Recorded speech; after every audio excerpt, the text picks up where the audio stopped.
2 రోజుల నుంచి వర్షం పడ్డ కారణంగా మేమైతే మా పొలం కాడికి వచ్చాము నిమ్మ నారుకి మందు కొడదామని. వాన పడినప్పుడు అయితే నారుకి అయితే తెగులు వస్తుందని చెప్పని వాన పడినప్పుడు కాకపోయినా కానీ అప్పుడప్పుడు అయితే మందు అయితే కొడతాం తెగులు మందు. అలా మందు కలుపుకొని డ్రమ్లో పోసుకొని నీళ్ళు అయితే పోసుకుంటాము. డ్రమ్లో పట్టి పెట్టుకుంటాము మోటార్ కరెంట్ వచ్చేప్పుడే. ఒకవేళ మోటార్ కరెంట్ లేకపోయినా ఎప్పుడైనా సడన్గా నీళ్ళు కొట్టాలన్నప్పుడు నీళ్ళు ఉండవని కలిపి పెట్టుకుంటాము డ్రమ్లోనే.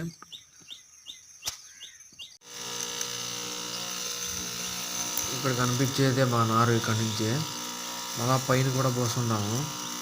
ఇప్పుడైతే ఈ నారుకి అయితే తెగులు ముందు అయితే కొడుతున్నాను. ఎందుకంటే తెగులు ముందు కొట్టినామంటే మనకు ఆకు అనేది మొలక అనేది తెగులు లేకుండా ముచ్చిపోకుండా నారు అయితే మనకు బాగుంటుంది. టైం టు టైం మందులు అయితే కొడతాం నారు బాగా వచ్చేదానికి. ఎందుకంటే రైతులకు ఇస్తాం కాబట్టి.